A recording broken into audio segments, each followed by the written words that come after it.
একই সাথে একটা ছেলে যদি একটা কিছু চায় মা বাবার কাছে, সেটা যত তাড়াতাড়ি ছেলেটা দাবি আদায় করতে পারে। একটা মেয়ের কিন্তু অনেক সময় লাগে। মা হিসাবে সন্তানকে বড় করে, তারপর তার স্বামী সেবা করে, শ্বশুর শাশুড়ি যত্নার্তি করে। সে যেহেতু জন্ম দিয়েছে, সে যেহেতু এই পরিবারটা সৃষ্টিতে প্রধান ভূমিকা পালন করেছে, এই সংসারটা তার হাতে গড়ে উঠেছে। সেই ছেলেকে জন্ম দিয়েছে, মেয়েকে জন্ম দিয়েছে, এই সংসারটা বড় করেছে, তার স্বামীকে আগলে রেখেছে, এই সংসারের সমস্ত কিছু তার হাত দিয়ে তৈরি হয়েছে। কিন্তু সারা বছর ধরে নারীর উপরে ঘরে বাইরে এই যে নিগৃহীত হওয়া, তাদেরকে হেনস্থা করা, তাদেরকে তার পোশাক পছন্দ করার ক্ষেত্রে হেনস্থা করা, তার চলাফেরার উপরে নিষেধাজ্ঞা জারি করা, তার খাওয়া দাওয়ার উপরে নিষেধাজ্ঞা জারি করা।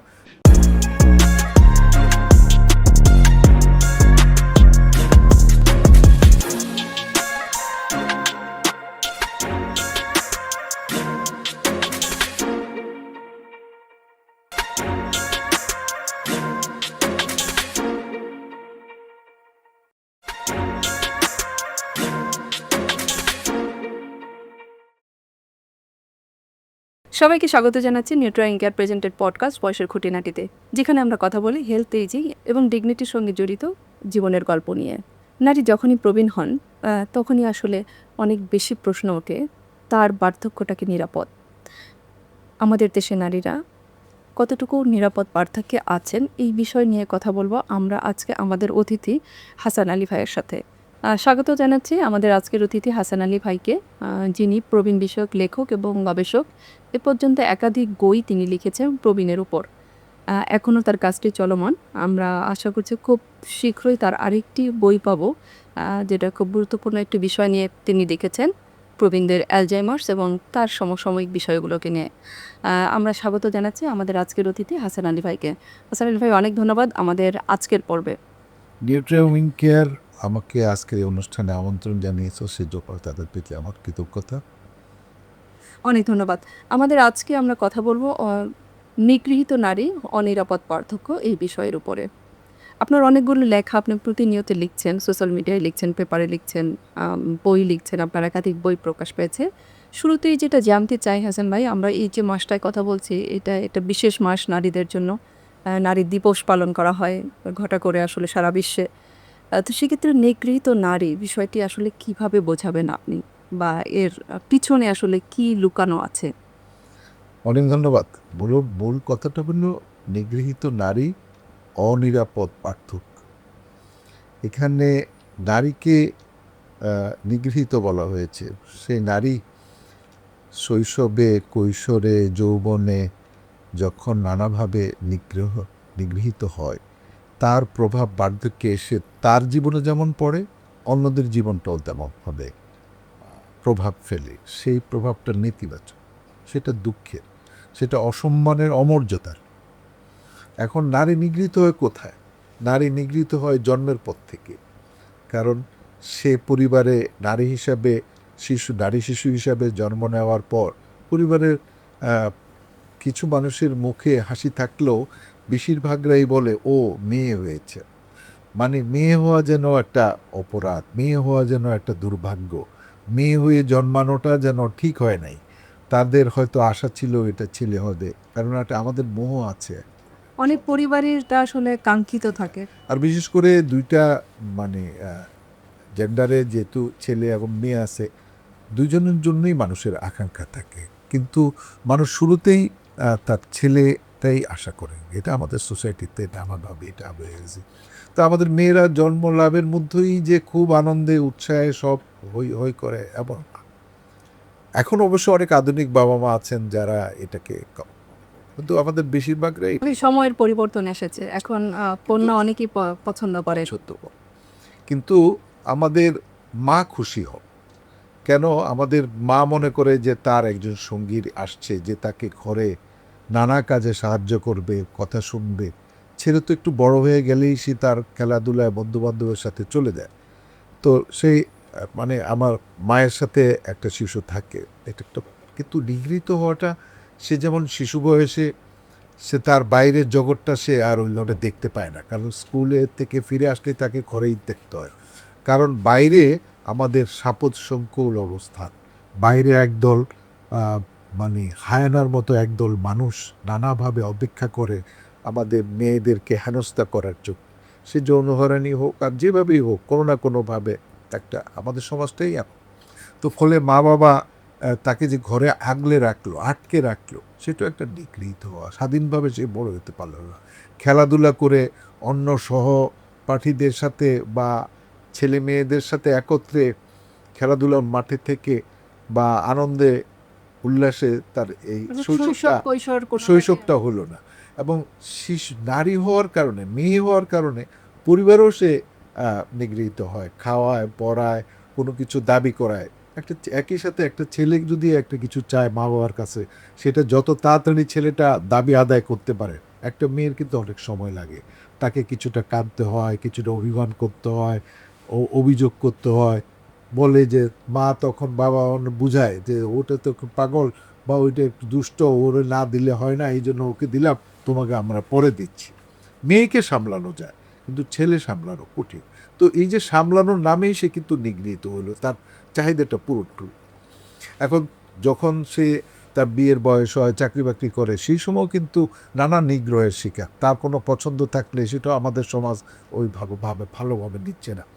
অথবা সে যদি চেহারা মধ্যে আমাদের সমাজে বিয়ের বাজারে যেই ধরনের চেহারা হলে তাড়াতাড়ি বিয়ে হয়, আগ্রহ থাকে, সেরকম চেহারা যদি না থাকে, তাইলে সেই মেয়েটারও দোষারোপ করা হয়।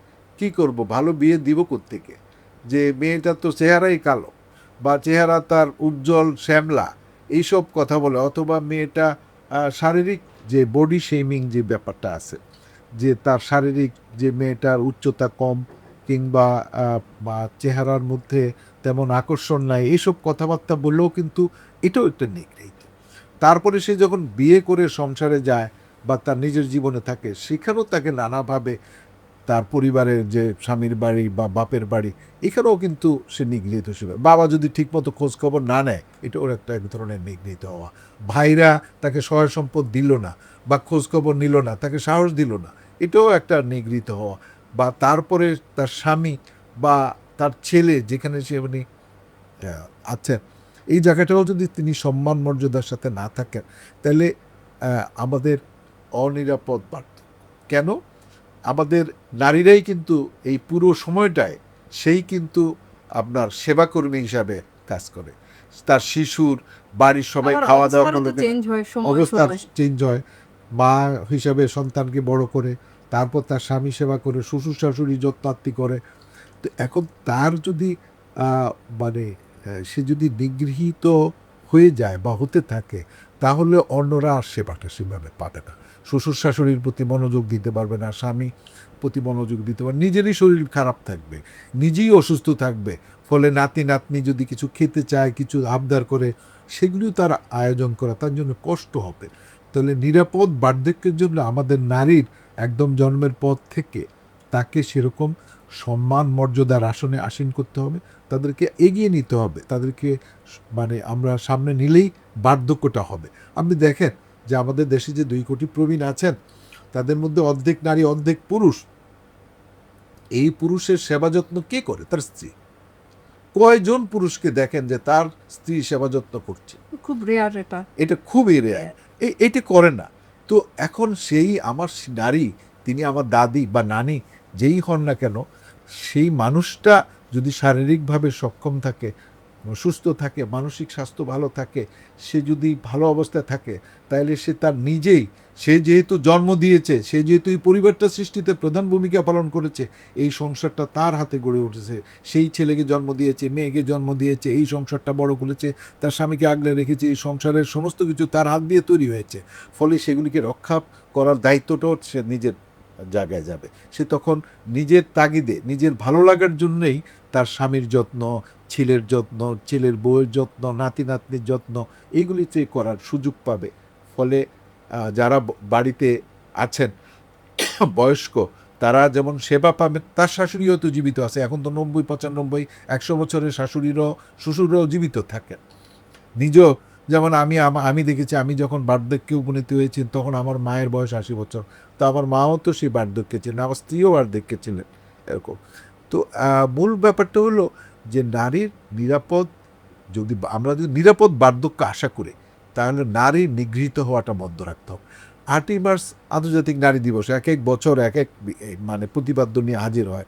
আমরা সেমিনার, সিম্পোজিয়াম, পত্র পত্রিকায় লেখালেখি, আমাদের বিভিন্ন ব্যানার, পোস্টার, এগুলি দিয়ে আমরা একদিনের জন্য আমরা বেশ হয়ে যাই, স্মরণ করি। কিন্তু সারা বছর ধরে নারীর উপরে ঘরে বাইরে এই যে নিগৃহীত হওয়া, তাদেরকে হেনস্থা করা, তাদেরকে তার পোশাক পছন্দ করার ক্ষেত্রে হেনস্থা করা, তার চলাফেরার উপরে নিষেধাজ্ঞা জারি করা, তার খাওয়া দাওয়ার উপরে নিষেধাজ্ঞা জারি করা, বা তাকে সে মোটা কিনা, চিকন কিনা, দেখতে কেমন, এইগুলি নিয়ে রাস্তাঘাটেও তো তার নিগৃহীত হওয়ার একটা ব্যাপার। কিন্তু হাসান ভাই, আরেকটা জিনিস জানতে চাই যে আপনি যে কথাগুলো বলছেন সেটা প্রেক্ষাপট হয়তো বর্তমানে চেঞ্জ হয়েছে। এখন কিন্তু নারীরা স্বাধীন, তার পছন্দের ক্ষেত্রে স্বাধীন। কিছু ব্যারিয়ার হয়তো আছে, যেমন রাস্তাঘাটের যে বিষয়টা বলেছেন, বের হলে আসলে অনেক ক্ষেত্রে নিরাপদ না। তো এই যে অবস্থার যে পরিবর্তনটা, সেইটাকে আপনি কিভাবে দেখছেন? এটা নারী স্বাধীন হয়েছে, এটা আমি ওইভাবে মনে করি না। হয়তো চলাফেরা একটু বাইরে যায় কিংবা লেখাপড়া করছে, কিন্তু স্বাধীনতা হওয়ার ব্যাপার হলো তার মাথায়। সে তার নিজের পছন্দ মতো জীবন করতে পারে কিনা, সে যেটাকে তাকে সেইভাবে শিক্ষা দেওয়া হয়েছে কিনা, জ্ঞান বিজ্ঞানের প্রতি তাকে আকৃষ্ট হবে, সে কি কুসংস্কার কুপমণ্ডক হয়ে বড় হবে কিনা, তাকে শুরুতেই, জীবনটা শুরুতেই তার মাথায় যদি আপনার এই আনুগত্য, দাসত্ব করার, কাউকে মেনে নেওয়া, সবসময় নীরব থাকার, এই শিক্ষাটা যদি তাকে দেওয়া হয়, মানিয়ে চলার, এই যে শিক্ষাটা, তাকে তো পোষ মানানো, একটা পোষ মানানো মানুষকে আপনি স্বাধীনতা দিলেন, এটা তো আমরাই তৈরি করছি। হ্যাঁ, এখন একটা পোষ মানানো মুরগিকে ঘরের থেকে ছেড়ে দিলে তাকে স্বাধীন বলা যায় না, কারণ সে বাড়ির বাইরে যান, কারণ তার বাড়ির বাইরে যাওয়ার পরিবর্তনটা তাহলে কোথায় দরকার? পরিবর্তনটা এটা অনেক লম্বা সময় ধরে পরিবর্তন হবে। আমাদের মানসিকতার মধ্যে সমস্যা। আমরা নারীকে একটা দ্বিতীয় শ্রেণীর নাগরিক হিসেবে বিবেচনা করি। আমাদের যারাই বিভিন্ন সময় নারীর সম্পর্কে বলা হয়, তখন নারীকে হেয় প্রতিপন্ন করে বলা হয়। আমরা যখন বন্ধুবান্ধবের সাথে আড্ডা দেই, বা আমরা পুরুষরা যখন এক জায়গায় বসি, তখন কার স্ত্রী কেমন, কে কেমনভাবে তার মানে স্ত্রী তাকে কিভাবে বকেছে বা কী করে না করে, এই তুই বাড়ি যা, না হলে কিন্তু আজকে তোর কিন্তু খবর আছে, এই যে বলা, তার মানে বাড়িতে একটা ডাকাত আছে, বা বাড়িতে একটা কঠিন পরিস্থিতি আছে যে তোমাকে বিরাট বিপদে পড়তে হবে। এই যে এইগুলি হাসি ঠাট্টা মস্করার মধ্যে দিয়ে কথা বলার মধ্যেও কিন্তু একটা গভীর বিষয় লুকিয়ে আছে।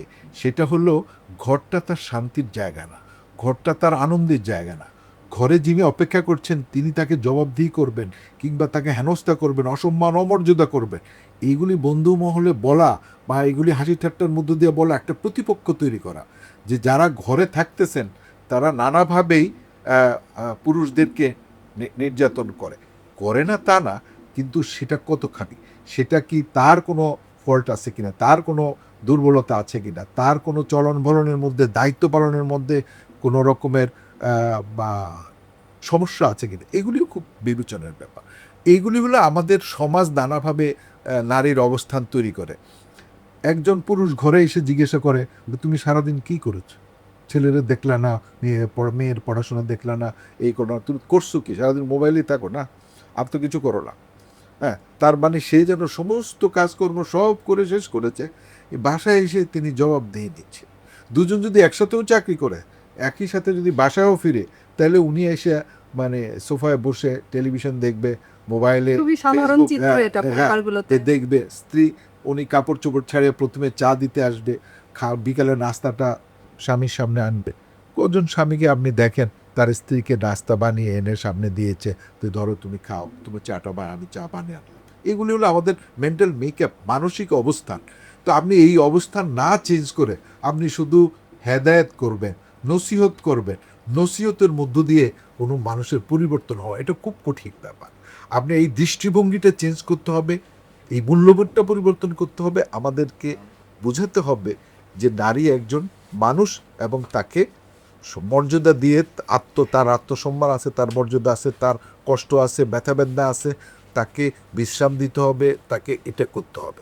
এইগুলি এক ধরনের ব্যাপার। খুব ছোট্ট করে জানতে চাই যে যারা পুরুষ শুনবেন আপনাকে আজকে, তারা যদি মনে করেন যে তারাই নিগৃহীতের জায়গাটায় আছে, সেক্ষেত্রে আপনি ছোট্ট করে কি বলবেন সেই পুরুষদের জন্য? না, এখানে নিগৃহীত পুরুষও হয়, পুরুষ নিগৃহীত হচ্ছে না তা না। নারী সব মানে একেবারে মহিয়সী হয়ে গেছে, বিদুষী হয়ে গেছে, তারা আর কষ্ট দিচ্ছে না, এবং আমি বলছি সংসারটা যেহেতু দুজনে মিলে করে, তো অতএব যিনি সংসারে থাকবেন দুই পক্ষই সমান মর্যাদা নিয়েই চলতে হবে এবং একে অপরের প্রতি ধৈর্য, সহনশীলতা, মানে এগুলি বজায় রাখতে হবে। আবার এগুলি কিন্তু একতরফা না, এগুলি দুই তরফাই হবে। এগুলি আমাদের তো এইভাবে নাই আমাদের আসলে তারপরও কিছু সামাজিক ট্যাবু রয়েছে। তাহলে যে বিষয়টা আসলে জানতে চাই যে যে কথাগুলো আপনি আসলে একজন নারী সম্পর্কে বললেন, একজন নারী মানে টোটাল নারীদেরকে রিপ্রেজেন্ট করছে। তো এইটা আসলে সচরাচর আমরা দেখে আসছি আমাদের গ্রোন আপ, আমাদের আগের জেনারেশন যারা গ্রোন আপ করেছে একই চিত্র আমরা দেখে আসছি এবং প্রতিটা ঘরে মোটামুটি সিনারিওগুলো সেম, যদিও আমরা আসলে আধুনিকতার অনেক জায়গায় এগিয়ে গিয়েছি, কিন্তু নারীর জায়গাটা সবসময় আনটাচ থেকে গেছে। এই নিগৃহীত হওয়ার যে ব্যাপারটা, এটা থেকে আমরা আসলে ছোট্ট কোনো কৌশল অথবা ব্যক্তিগতভাবে নারী সেই কৌশলগুলো অবলম্বন করতে পারে, কিভাবে রক্ষা করা যেতে পারে? এটা নারী রক্ষা করা নারীর জন্য অনেক বিপদ। আমরা বসি, ধরেন একটা ছেলে যদি দুজন স্বামী স্ত্রীর একটা ছেলে আছে, ছেলে ভালো রেজাল্ট করেছে, বাবা তখন মানে কলার নাচে ওর কার ছেলে দেখতে হবে, কিন্তু সে ফেল করেছে, খারাপ কিছু করেছে, তোমার ছেলে এই কাণ্ড করে। হ্যাঁ, তুমি তো খোঁজ রাখো না, তুমি মনে করো যে তোমার ছেলের কিছু করতে পারে না, তোমার ছেলের যন্ত্রণা এই হচ্ছে, মানে হলো দায়টা তখন মায়ের উপর দিচ্ছে। বাবা তিনি যে ছেলে বড় করার ক্ষেত্রে তারও যে একটা রোল আছে, তারও যে ভূমিকা আছে, যে কোনো সন্তানের কাছে তার বাবা মা নায়ক নায়িকা পাত্রই থাকে একটা সময় পর্যন্ত। তো বাবা মিথ্যা কথা বলে কিনা, মা মিথ্যা কথা বলে কিনা, মা চালাকি করতেছে কিনা, বাপ চালাকি করতেছে, এগুলি আমাদের ছেলেবেলেদের যত ছোটই মনে করুক, আসলে তারা ছোট নাম, সাইজে ছোট, কিন্তু মাথার ঠিকই তারা অনুধাবন করে। তো অতএব আপনি নিজে নানান রকমের ঝামেলার মধ্যে থেকে আরেকজনের উপরে এই দোষ চাপিয়ে দেওয়ার এই মানসিকতা, এটা কঠিন। এগুলি আসলে চেঞ্জ হতে যত তাড়াতাড়ি বলতেছে এত তাড়াতাড়ি হবে না। এটার মূলে আরেকটা কারণ আছে, মূল হলো নারী অর্থনৈতিকভাবে স্বাধীন না। যে সমস্ত নারীরা আয় রোজগার করলেই স্বাধীন হয়, বিষয়টা তাও না। আয় রোজগার করলে অনেক স্ত্রীকে আমি দেখি, অনেক মহিলাকে আমি দেখেছি, তার বেতনের টাকাটা তার স্বামী ব্যাংক থেকে তুলে নিয়ে আসে, অথবা আগেই তার হাতে এনে দিতে হয়, অথবা সেই খরচ করে, বরং সে তার কর্মক্ষেত্রে যাওয়ার জন্য তার স্বামীর কাছ থেকে 100, 200, 500 টাকা নিয়ে যাচ্ছে। এটুকুই। কারণ স্বামী তখন দেখায় যে বাড়ি বানানোর খরচ হচ্ছে, বাসায় আরও খরচ হইতেছে, অমুক খরচ তমুক খরচ, এই তোমার যেটা এই বেতনে এইটা আর অল্প একটু আমাকে সাহায্য করে, মূল সব তো আমি করতেছি। এই যে নাটকটা করে, এটা হলো নারীকে অর্থহীন করা, তাকে দুর্বল করে রাখা। এখন আমাদের এটা, আচ্ছা ধর নারী চাকরি করে না, তো বাসায় আছে, তো সারাদিন রান্না বান্না এই সব কিছু সামলায়, এটা কি চাকরির মধ্যে পড়ে না? এটা কি কাজ না? অনেক বড় কন্ট্রিবিউশন। এটা কি হাউস ম্যানেজার হিসেবে যদি থাকলো, তাকে কি আমাদের পুরুষরা যে মাস গেলে যে ঠিক আছে এই 10,000 টাকা তোমার হাতে দিলাম, এটার কোনো প্রশ্ন নাই, আর্থিক মূল্যায়নটা নাই। না না না, প্রশ্ন হবে না, তুমি যেভাবে খুশি সেভাবে খরচ করো। 20,000 টাকা তোমাকে দেওয়া হলো, তুমি যেভাবে খুশি সেভাবে খরচ। বাস্তবতা হলো এটা করা হয় না, না করা না, এটা হলো যে আমাদের নারীরা টাকা নেয় না তা নয়, মানি ব্যাগ থেকে চুরি করে, অথবা না বলে টাকা নেয়, অথবা পকেট হাতিয়ে টাকা নেয়, বা টাকার বান্ডিলটা যেখানে আছে সেখান থেকে অলক্ষ্যে 2-3টা নোট নিয়ে যাওয়া, বা নানান বাহানা করা, এই হয়েছে সেই হয়েছে, তুমি ছেলে না, ভাবির কাছ থেকে আইনা টাকা দিলাম, অমুকের কাছ থেকে টাকা দিলাম, এই করলাম, সেই টাকাটা এখনও দেও নাই, হ্যাঁ, এই বলে তাকে নানান বাহানা করে তার থেকে টাকা নেওয়া, অথবা একবার কোনো কারণে ধার নিয়েছে সেটা 5 বারে শোধ নেওয়া, এইসব নানা রকমের করে নিতে হবে কেন? এত নাটক করতে হবে কেন? অর্থাৎ একটা সিস্টেম থাকলে সবচেয়ে ভালো। সে যদি টাকাটা আমাদেরকে, আমাদের নারীদের হাতে টাকা দিতে হবে আনকন্ডিশনাল, শর্তহীন, যে তুমি তোমার মতো খরচ করো। তার ফুচকা খেতে মন চাইছে সে খাবে, তার অনলাইনে একটা শাড়ি অর্ডার দিয়ে কিনতে ইচ্ছা করছে করবে, সে নিজে বা শপিংয়ে যেয়ে কোনো কিছু, তার একটা ভাই আছে বা একটা বোন আছে বা তার নিজের কোনো আত্মীয় আছে, অথবা তার মনেই হলো যে বাবাকে আমি কিছু দিলাম না, আচ্ছা 5,000 টাকা পাঠিয়ে দিই, বা আমার বাপের অনেকেই থাকতে পারে, কিন্তু আচ্ছা আমি আমার বাবাকে 10,000 টাকা দিই, তোমাদের রোজার মাস, তোমরা ইচ্ছা মতো কিছু কিনো। এইটুকু ফ্রিডম তো দিতে হবে। এইটুকু না দেওয়াটাও কিন্তু একটা নিগৃহীত হয় একজন নারী, তার মানসিকভাবে পীড়নের শিকার হয়, বাবা মার কাছে ছোট হয়, যে ওর স্বামীর তো অনেক টাকা পয়সা আছে, কই আমাদের তো কিছু দিল না রোজার মাসে, আমাদের থাকুক, হাজার থাকুক, আমাদের তো 5,000 টাকা দিতে পারত। এই প্র্যাকটিসটা আসলে অনেক ক্ষেত্রে দেখা যায় যে হাজব্যান্ড ওয়াইফের মধ্যে প্র্যাকটিসটা কিন্তু আলটিমেটলি সন্তানের উপরে যায়, অর্থাৎ বাবা মাকে যে প্র্যাকটিসে দেখে সন্তানও সেম প্র্যাকটিস করে। সেই ক্ষেত্রে হাসান ভাই যেটা জানতে চাই যে আমরা যদি নিরাপদ বার্ধক্যর কথা বলি, যদিও আমরা এখানে অনিরাপদ বার্ধক্যটা বলেছি যে মোস্ট অফ দ্য ক্ষেত্রে নারীরা অনিরাপদ বার্ধক্যে থাকছে এবং নানান ধরনের নির্যাতনের শিকার হচ্ছে। নিরাপদ বার্ধক্য করার জন্য আমাদের ইনিশিয়েটিভগুলো কী নেওয়া দরকার, ব্যক্তিগত পর্যায়ে কীভাবে নেওয়া দরকার এবং সামাজিক পর্যায়ে কীভাবে নেওয়া দরকার? এটা নিরাপদ বার্ধক্যটা একটা দীর্ঘমেয়াদী ব্যবস্থা। আপনি যদি শৈশবে ভালো খাবার দাবার, পুষ্টিকর খাবার দাবার না করেন, তাহলে একটা ভালো যৌবন আপনি পাবেন। একটা দুর্বল যৌবন, সেই যেই যৌবনে আপনি যা খুশি তা করেছেন, খাওয়া দাওয়া চলাফেরার কোনো শৃঙ্খলা মানেন নাই, ফলে আপনি যখন বার্ধক্যে যাবেন তখন অসুস্থ অবস্থায় বার্ধক্যে যাবেন। আপনার 5-6টা রোগ নিয়ে আপনি বার্ধক্যে গেলেন, গিয়েই আপনি নির্ভরশীল হয়ে পড়লেন, টাকা পয়সা খরচের জায়গায় চলে গেলেন, তখন তো আপনার আর নিরাপদ বার্ধক্যটা তো আপনি নষ্ট করে দিচ্ছেন শুরুর থেকেই। মানে এটা অনেকাংশ নারী নিজেই এই কাজটি করছে। বা নারীর বার্ধক্য না, আমি বলছি সবাইয়ের যদি বার্ধক্যটা ভালো না থাকে, তাহলে মানে নারী যদি, এখানে নারীর প্রশ্ন হলো কি, নারী সেবাকর্মী হিসাবে, সেবাদানকারী হিসাবে তার জীবনটাও শুরু হয় একদম শুরুর থেকেও শেষ পর্যন্ত। হ্যাঁ, বাড়িতে মেহমান আসলে বাড়ির মেয়েই নাস্তা নিয়ে যায় সামনে, আত্মীয় স্বজনের সামনে। ছেলে কি কোনো সময় নাস্তা নিয়ে যেতে দেখেন? খুব কম। মানে মেয়েরাই টেবিলে থাকবে, মেয়েরাই শরবত বানিয়ে নিয়ে যায়, এটা করবে, খাওয়া সার্ভ করা, হ্যাঁ, এগুলি মার হাঁড়ি পাতিল ধোয়া, তাকে এটা করতে হবে। আমরা বলতেছি যে বার্ধক্য নিরাপদ হতে হবে। তাহলে নিরাপদ হলে নারীর যে অস্টোপ্যারিসিস, নারীর যে পুষ্টিহীনতা, নারীর যে নানা রকমের রোগ নিয়ে আসে বার্ধক্যে আসলো, আইসে সেই তো সেবার জন্য দাঁড়িয়ে আছে, তো সে অন্যের সেবা কখন করবে, কিভাবে করবে? তার নিজের সেবাটা সে নিজে আর করতে পারে না। সেই জন্যে নিরাপদ যদি নিগৃহীত নারী না হয়, সে যদি শান্তিপূর্ণভাবে তার শৈশব, কৈশোর, যৌবন পার করে আসে, বার্ধক্যে তিনি তখন স্বাবলম্বী একজন সক্রিয় বার্ধক্যে, মানে একজন অ্যাক্টিভ এইজিংয়ে থাকতে পারবে। তো থাকলে সে তার নিজেরও যেমন যত্ন নিতে পারবে, তার স্বামী, তার সন্তান, তার নাতি, ছেলের বউ, অন্যদেরকেও সে মানে রাখতে পারবে। পরিবারের আশপাশে যদি কেউ বার্ধক্যে আসে, সে তখন ইয়াং ওল্ড হবে, মানে মাত্র 60 হয়েছে, মাত্র বার্ধক্যে পড়ছে, তাহলে 60 থেকে 70 পর্যন্ত খুব অ্যাক্টিভ থাকতে পারবে। এই সময়টা তো সে সোসাইটিকে, সমাজকে, পরিবারকে সব জায়গায় সার্ভিস দেওয়ার মতো যোগ্যতা, সক্ষমতা থাকে। কিন্তু আমরা যেটা বাস্তবতা দেখি হাসান ভাই, যে একটা পরিবারে একজন পুরুষ প্রবীণ আছে, একটা নারী প্রবীণ আছে। পুরুষ প্রবীণের ক্ষেত্রে আমরা যতটা কনসার্ন থাকি, নারী প্রবীণের ক্ষেত্রে কিন্তু অতটা থাকি না, এবং দায়িত্বগুলো আসলে সে চাক বা না চাক, তার সহনশীলতা থাকুক বা না থাকুক, দায়িত্বগুলো আসলে সেই নারীর উপরেই দেয়া হয়।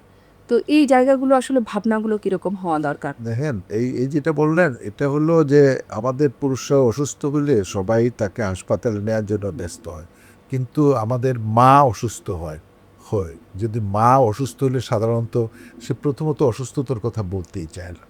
অনেক মা আছেন নানা রকমের গাইনোকোলজিক্যাল, মানে স্ত্রী রোগের, নানা রকমের রোগে ভোগে, কিন্তু এগুলি এমনকি নিজের সন্তানকেও বলে। এমন হয় যে অনেক সময় বলে আর পারে না, আর চলতে পারে না, এমন অবস্থা। তো এমনি অভিমান থাকে, নারীর একটা অভিমান, সহজাত একটা অভিমান থাকে যে সে কেন তার মানে সমস্যাগুলো বলতে হবে, কেন তাকে কেউ বোঝে না, মানে কেন অন্যদের কি চোখ নাই? অন্যরা দেখে না আমি যে হাঁটতে পারতেছি না, আমি গত 2 দিন খাইতে পারতেছি না, আমি বিছানা থেকে উঠতে পারতেছি না, আমার শরীরটা খারাপ, আমি কোনো মতে সতে মানে বাইরে যাচ্ছি, গোসল করে আমি এখন আর কাপড়টা ধুতে পারছি না, কত কিছু করতে পারতেছি না, সেগুলিকে আবার বলে বলে দাবি জানায় এইসব নিতে হবে। এটা তার এক ধরনের অভিমান থাকে যে মানে সে আমার অসুস্থ, আমাকে হাসপাতালে নিতে হবে, ডাক্তারের কাছে নিতে হবে। হ্যাঁ, সে তখন অভিমান করে উল্টো কথা বলে যে মানে কবে যে মৌত হবে, কবে যে আল্লাহ নিয়ে যাবে, এই সংসারে না থাকা, আমি থাকি, এটাই তো কেউ চায় না। তো এইরকম থাকার তো দরকারও নাই। আল্লাহ কখন মৌত মানে হুকুম করছে, আমি কখন যাইলে সবাইয়ের মন জোড়ায়, শরীর জোড়ায়, এগুলো অভিমানের কথাবার্তা থাকে। তো আমাদের এগুলি অনেকে মনে করে যে অভিশাপ দিচ্ছে, রাগ করতেছে, কিন্তু এটা তো স্বাভাবিক যে পরিবারে যারা থাকবে, বয়স্ক নারী যারা থাকেন, তাদেরকে যথাসময় ওষুধ খেয়েছে কিনা ওষুধের কথা মনে করিয়ে দেওয়া, কিংবা তাকে একটু হাত ধরে তার পাশে বসা, তার কোনো সমস্যা হলে তাকে যত্নের কাছে নিয়ে যাওয়া, কেমন এইগুলি আমাদের এটা একটা নিগৃহীত হওয়ার একটা ব্যাপার। নিগৃহীত হওয়া মানে হলো যে কোনো না কোনোভাবে তাকে কষ্ট দেওয়া। কষ্ট দেয়। সেই ক্ষেত্রে হাসান ভাই, যেটা আমি জানতে চাই যে আমরা তো আসলে অনেকগুলো বিষয়, কোনো ক্ষেত্রে নারী নিজেই দায়ী তাকে নিগৃহীত করার ক্ষেত্রে, কারণ তার অধিকারগুলো, তার মর্যাদার জায়গাটা সে হয়তো ফাইট করতে ওইভাবে পারে না। আবার কোনো ক্ষেত্রে পরিবারগুলো বঞ্চিত করছে। যে পরিবারে আসলে এই নারীরা নিগৃহীত হচ্ছে, হ্যাঁ? আমরা যদি আমাদের বাংলাদেশের সামাজিক প্রেক্ষাপটগুলো দেখি, সেখানে ওভারঅল আমাদের সিনারিওটা সেম যেটা আপনি বললেন। পরিবারগুলোকে আপনি কী ধরনের মেসেজ দিতে চান এই নারীর নিগৃহীত হওয়ার ব্যাপারটাতে, বা ওই পরিবারে নারীর ভূমিকাটা যে আসলেও শেষ পর্যন্ত গুরুত্বপূর্ণ, কোন মেসেজগুলো দিতে চান তাকে সুস্থ, স্বাভাবিক একটা বার্ধক্যে যাওয়ার জন্য, যিনি কিনা সেবা দেওয়ার কাজটাতে অগ্রণী ভূমিকা পালন করছে? এই জায়গাটা হলো কি, আমাদের নারীরা অর্থনৈতিকভাবে নির্ভরশীল। আমাদের ছেলের উপরে, স্বামীর উপরে, ভাইয়ের উপরে, বাবার উপরে এইভাবে নির্ভরশীলতা আছে। আমাদের নারীদেরকে এই জায়গাটায় মানে অর্থনৈতিক স্বাধীনতা দিতে হবে। সে দেওয়াটা শুরু করতে হবে একদম শুরুতেই। যখন সংসার শুরু হয়, স্ত্রী যদি চাকরি না করেন, তাহলে স্ত্রীর নামে তার বেতন হিসাবে হোক, যেভাবে হোক, প্রতি মাসে তার একটা ডিপোজিট থাকতে হবে। সেটা জমা থাকতে হবে, মাসে 10,000 টাকা হতে পারে, 5,000 টাকা হতে পারে, যে কোনো অ্যামাউন্ট। অ্যামাউন্ট একটা থাকতেই হবে, যে এটা এটা এটা হলো তার জমা। তাহলে তার যদি হাতে বা টাকা পয়সা থাকে, তাহলে তার একটা মানসিক শক্তি তৈরি হবে। আর যেটা সবচেয়ে বড় জিনিস হলো যে আমাদের পুরুষদের মধ্যে একটা মানসিকতার ব্যাপার আছে। তিনি সব কাজ করতে চাইতেন। সব কাজ করতে চাইলে যে জিনিসটা হয়, তার মধ্যে নেতৃত্ব দেওয়ার বিষয় চলে আসে। সে লিডার হয়। সে নেতা হলে সে অন্যদেরকে মানে সাবঅর্ডিনেট, নিয়ন্ত্রণ, তাদের সবাই নিয়ন্ত্রণ, কে খাবে কে খাবে না, কে কোথায় পড়বে না পড়বে, কে কোথায় বেড়াতে যাবে যাবে না, সমস্ত কিছু সিদ্ধান্ত সে দেয়। তো ফলে নারী তো আর সিদ্ধান্ত গ্রহণ প্রক্রিয়ার সাথে আর থাকতে পারছে না। না থাকতে পারলে অনেক সমস্যা, সক্ষমতাটা আস্তে আস্তে কমতে থাকে। এবং পুরুষদেরকেও যেটা হতে হবে যে তার কাজের ভাগ করতে হবে। আমাদের দেখবেন যে আমাদের মানে হার্ট ইনস্টিটিউটে গেলে দেখবেন যে যত পুরুষ ভর্তি হয়, তার 4/1 নারী ভর্তি হয়। আপনি এটা এই মিরপুরে এইটুকু দেখলে আপনি বুঝতে পারবেন যে কি পরিমাণ হার্টের রোগী পুরুষ। তার মানে এর মেজর রিজন কি মনে করেন? তা তো আছে, তার মেজর রিজন হলো অনিয়ন্ত্রিত জীবন। সে স্মোকার, সে অ্যালকোহলিক, সে স্ট্রেস নেয়। আরেকটা জিনিস জানতে চাই, জাস্ট ওটা আপনাকে থামিয়ে দিতে। দেখেন, একজন পুরুষ যখন কাজ করে ফেরে, সে কিন্তু চায়ের আড্ডায়, বন্ধুর আড্ডায়, যেকোনো আড্ডায় চলে যায়, উইকলি আড্ডায় চলে যায়। কিন্তু নারীদের ক্ষেত্রে এই জায়গাটাকে কনসিডারেশন করা হয় না। এটা হলো আমাদের পুরুষতান্ত্রিক মানসিকতা। আমরা হলাম যে সবাইয়ের বউয়ের সাথে, মেয়ের সাথে, স্ত্রীর সাথে, এদের সাথে ফ্রি ফ্রেন্ড। শুধু আমার বউ, আমার মেয়ে, আমার বোন, এরা কারোর সাথে ফ্রিতে মিশতে পারবে না। এটা হলো আমাদের দৃষ্টিভঙ্গিগত একটা সমস্যা। আমি মিশলে কোনো সমস্যা নেই, আমি পুরুষ। কিন্তু আমার স্ত্রী অন্যের সাথে হাসে কথা বললে সমস্যা। আমি কারোর সাথে হাসে কথা বললে কোনো সমস্যা হবে না। এইটা হলো দখল মানসিকতা। এটা যে নারী যে পুরুষের সম্পদের একটা অংশ, এটা যে মনের গভীরে লুকায়িত আছে, সেটা সে ভদ্রতার কারণে সে বলতে পারছে না, সামাজিকতার কারণে বলতে পারছে না, নিজের ওইটা মুখোশ, সমাজের সামনে সে মুখোশ দাঁড়িয়ে থাকে যে এই নারীও তার সম্পদ। সেক্ষেত্রে পুরুষদের ক্ষেত্রে আপনি করণীয় কি বলবেন? আপনি নিজেও একজন পুরুষ। না, আমি তো যেটা বুঝি, আমি পুরুষ মানে আমি কাপুরুষ, এইভাবে বললে হবে, মানে বোঝা যাবে। কারণ যে আরেকজনের স্বাধীনতা হরণ করে, সে কখনো একজন স্বাধীন মানুষ, স্বাধীন পুরুষ আমি এটা বিশ্বাস করি না। সে আরেকজনের স্বাধীনতা হস্তক্ষেপ করে ভয়, যে সে যদি মুখ খোলে তাহলে আমার ঝামেলা হবে, সেই জন্য তার মুখ বন্ধ করতে হবে, তার কথায় চলায় ফেরায় নিয়ন্ত্রণ রাখতে হবে। এটার জন্য লোক এই বিষয়টা। তো এখন এটা একটা আসলে কোনো সহজভাবে এরকম ব্যাপার, এটা মানে মন মানসিকতার ব্যাপার। যে আমি একজন পুরুষ হিসেবে মনে করি সবসময় যে নারীর স্বাধীনতা, তার চিন্তা, তার চলন বলন, তার সমস্ত কিছুতেই পুরুষ নিয়ন্ত্রণ করার যে মানসিকতা আছে, এখান থেকে তাকে সরে আসতে হবে। অনেক ধন্যবাদ। আপনি অনেকগুলো প্রোগ্রাম প্রবীণদের জন্য করে থাকেন, এবং এটার আসলে আমি দেখেছি কোনো রুটিন, কোনো নিয়ম মাফিক না। প্রতি মাসে কোনো না কোনো প্রোগ্রাম প্রবীণদের স্বাচ্ছন্দ্যের জন্য একটা কমিউনিটি ডেভেলপ করার জন্য আপনি করে যাচ্ছেন। সেক্ষেত্রে যে প্রবীণ নারীরা অংশগ্রহণ করছে, কী ধরনের চ্যালেঞ্জ আপনি দেখেন যে তারা ফেস করছে এই প্রোগ্রামগুলোতে আসার ক্ষেত্রে, যাওয়ার ক্ষেত্রে? শারীরিক অক্ষমতা থাকে নাকি পারিবারিক অক্ষমতাও একই সাথে থাকে? এখানে অনেকগুলি বিষয় থাকে। যেমন একজন নারী আমার সাথে ব্যক্তিগত কথা হচ্ছিল যে তার হাজব্যান্ড বেড রিডেন, মানে তার স্বামী বাসায় থাকতেছেন, বিছানার থেকে তেমন উঠতেছেন। তিনি আমাকে বলেন যে আমি একটা অসুস্থ মানুষের মুখের দিকে তাকে আর দিন, সপ্তাহ, মাস কিভাবে অতিক্রম করি। সারাদিন একটা মানুষকে আমি অসুস্থ দেখতেছি, কেমন। তারপর আমি তার সেবা যত্ন অন্য লোকেই করে বা করে, আমার এটা দেখভাল করতে হয়, বারবার আসতে হয়। আমি এই যে তার সামনে থেকে থেকে আমার নিজেও অসুস্থ, মানসিক অসুস্থতা তৈরি হচ্ছে। এবং আমার মাঝে মধ্যে যখন আপনি প্রোগ্রামে ডাকেন তো মনে হয় যেন আমি একটু হাঁপ ছেড়ে বাঁচি, যে আমার কিছুক্ষণের জন্য হলে আমি একটু বাইরে গেলাম বা অন্যদের সাথে দেখা হলো, কথা বললাম, আমার এটা ভালো লাগে। আবার একজনকে আমি বলতে শুনলাম যে তার স্বামী নেই, তার স্বামী একটা ফ্ল্যাট কিনেছে, সেখানে তাকে তার ছেলে কিছু টাকা দেয়, মেয়ে কিছু টাকা দেয়। তারাও অত বড় চাকরি করে তা না, তাদেরও সংসারে ঝামেলা আছে। তো তার স্বামীর পেনশনের টাকা, ছেলে মেয়ের সহযোগিতা, এটা দিয়ে সে চলে। তো বললো যে ভাই আপনার অনুষ্ঠানে আসতে যাইতে আমার 500 1,000 টাকা লেগে যায়, আর আর এই অনুষ্ঠানে রেজিস্ট্রেশন ফি দিতে আমার 1,000 টাকা 2,000 টাকা আমার আসলে আমার মাসের যে বাজেট থাকে এখান থেকে 2,000 টাকা হয়ে গেলে আমার আসলে কষ্ট হয়, কিন্তু আমার আসতে খুব ইচ্ছে করে। আমার মানে আবেদনটা থাকে, আবেদনটা আমরা এইটা একটা যাওয়া। আর হচ্ছে এখানে মূল ব্যাপারটা হলো আমরা প্রবীণদের কোনো কমিটির মধ্যে রাখি না, প্রবীণরা কোনো নিয়ম কানুনের মধ্যে রাখতে যাওয়া উচিত না, কারণ তার আর এখন শৃঙ্খলা না, তাকে মুক্ত রাখতে হবে। তার কোথায় সই দিছে কিনা, খাবারের এটা আছে কিনা, তার মিটিংয়ে কবে আসবে না আসবে, এত কিছু তাকে কথা ছাড়েন রাখা দরকার। আপনার কথা থেকে আরেকটা বিষয় জানতে চাই। এই যে একটা অভিজ্ঞতা বললেন যে একজন পুরুষ হাজব্যান্ড যিনি বেড রিডেন, নারী এটাকে প্রতিনিয়ত দেখছে, হয়তো ডাইরেক্টলি অনেক কাজ করছে না, সক্ষমতা থাকলে কেয়ার গিভার নিচ্ছে, তারপরেও কিন্তু দায়িত্বটা আলটিমেটলি তার। সেই ক্ষেত্রে জাস্ট বিপরীত সিনারিওটার ক্ষেত্রে কী ধরনের এক্সপিরিয়েন্স আপনার করার সুযোগ হয়েছে, যেহেতু আপনি দীর্ঘদিন ধরে প্রবীণদের নিয়ে কাজ করছেন, তাদের নিয়ে গবেষণা করছেন, এই বিপরীত চিত্রটা কিভাবে উঠে আসে যদি একজন নারী বেড রিডেন হয়? এবং না, এটা হচ্ছে কি আমাদের নারী বেড রিডেনটা মানে কালেভদ্র হয় পুরুষের আগে। সেটা হলো যদি সে আপনার কিডনি পেশেন্ট হয়, সে যদি স্ট্রোক করে ফেলে, যে কোনো কারণেই হতে পারে, সেক্ষেত্রে চিত্রটা কিভাবে দেখেছে? এটা এটা আমি যেটা দেখি যে পুরুষের মানে তেমন ইয়ে থাকে না, সে অনুভূতিগুলো সেভাবে কাজ করে না, সে কাজ করে যে তার রুটিনটা কি ঠিক থাকে না, তার কাজকর্মের কোনো, সে বাইরে যাচ্ছে, বাজারে যাচ্ছে, নামাজে যাচ্ছে, এখানে যাচ্ছে, সেখানে যাচ্ছে, ও আত্মীয় স্বজনের কাছে যাচ্ছে।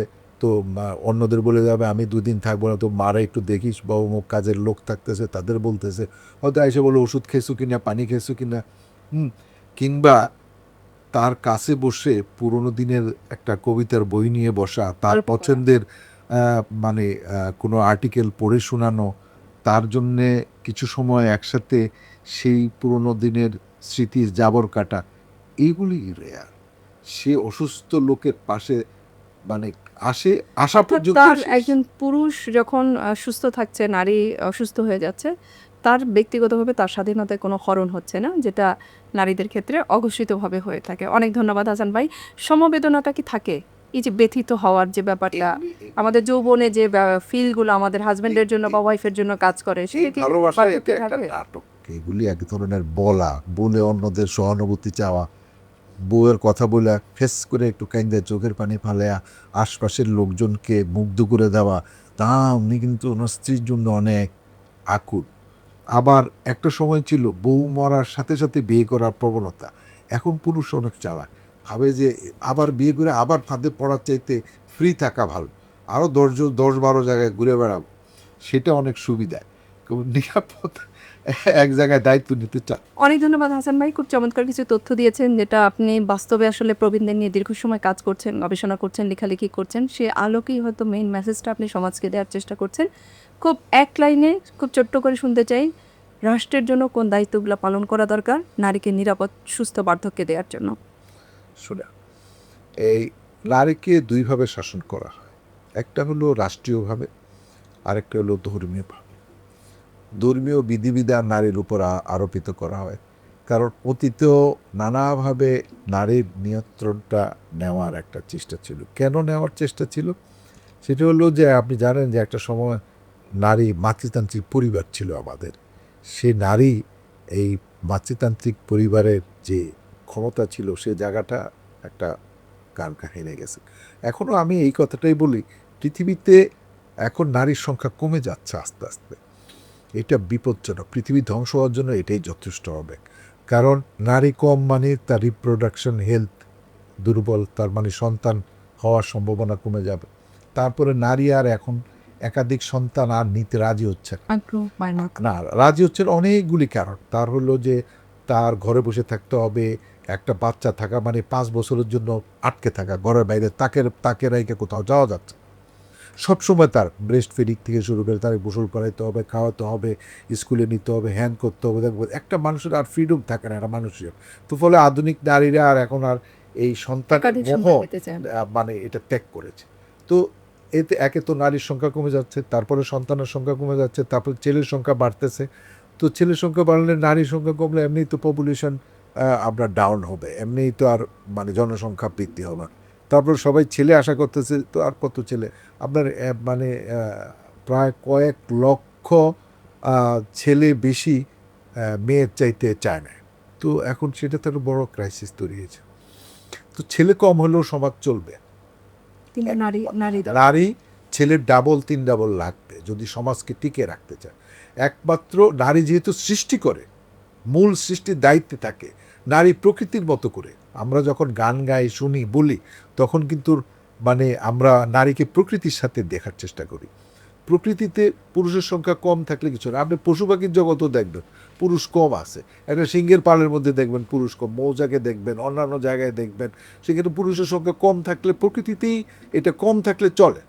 কিন্তু নারী কম থাকলে মানে আর মানে এই সমাজ ব্যবস্থা থাকবে না। ফলে নারীর জীবনকে স্বাচ্ছন্দ্য, আনন্দদায়ক, শান্তিপূর্ণ, স্বস্তিদায়ক রাখলে আমাদের জনসংখ্যা, কাঙ্ক্ষিত জনসংখ্যা বাড়বে এবং যারা জন্ম নিবে তারা দায়িত্ববান হবে, কর্তব্যপরায়ণ, মানবিক মানুষের জন্ম হবে। একটা নিগৃহীত নারীর গর্ভে একটা অসুস্থ সন্তানের আগমনটাই ত্বরান্বিত হবে। সে এসে পৃথিবীতে আরও অনাসৃষ্টি, অশান্তি তৈরিতে বড় ভূমিকা রাখবে। ফলে সমাজটা আসলে কষ্টেরই হবে। নিগৃহীত নারী আমাদের নিরাপদ বার্ধক্য, নিরাপদ জীবনেই তৈরি হবে। ধন্যবাদ আপনার। অনেক ধন্যবাদ। আশা করি রাষ্ট্রীয় এই বিষয়গুলা আমরা রাষ্ট্র পর্যালোচনা করবেন এবং নারীদের সুন্দর বার্ধক্য, সুন্দর জীবন নিশ্চিত করবেন। অনেক ধন্যবাদ হাসান ভাই। আজকে আমরা এখান থেকে বিদায় দেব। আমাদের অতিথিকে অনেক ধন্যবাদ নারী দিবসে নারীর এই ব্যতিক্রমী বিষয়টি নিয়ে কথা বলার জন্য। এখানে তার আলোচনায় অনেকগুলো সামাজিক প্রেক্ষাপট চলে এসেছে, কিভাবে নারীরা তার বিভিন্নভাবে সামাজিকভাবে, পারিবারিকভাবে এবং ব্যক্তিগতভাবে নিজেকে নিগৃহীত করছে, ফলে তার বার্ধক্যটি হয়ে যাচ্ছে অনিরাপদ। আমাদের নারীরা সুস্থভাবে, স্বাভাবিকভাবে তাদের শৈশব, কৈশোর এবং যৌবন যে সময়টা সেটাকে পার করবে এবং নিরাপদ বার্ধক্যে যাবে, এটা আমরা সবাই এটা কামনা করি। সবাই ভালো থাকবেন, সুস্থ থাকবেন, নিউট্রিয়েন্ট কেয়ারের সাথেই থাকবেন। আমি আলিফা আফরোজ আজকে বিদায় নিচ্ছি।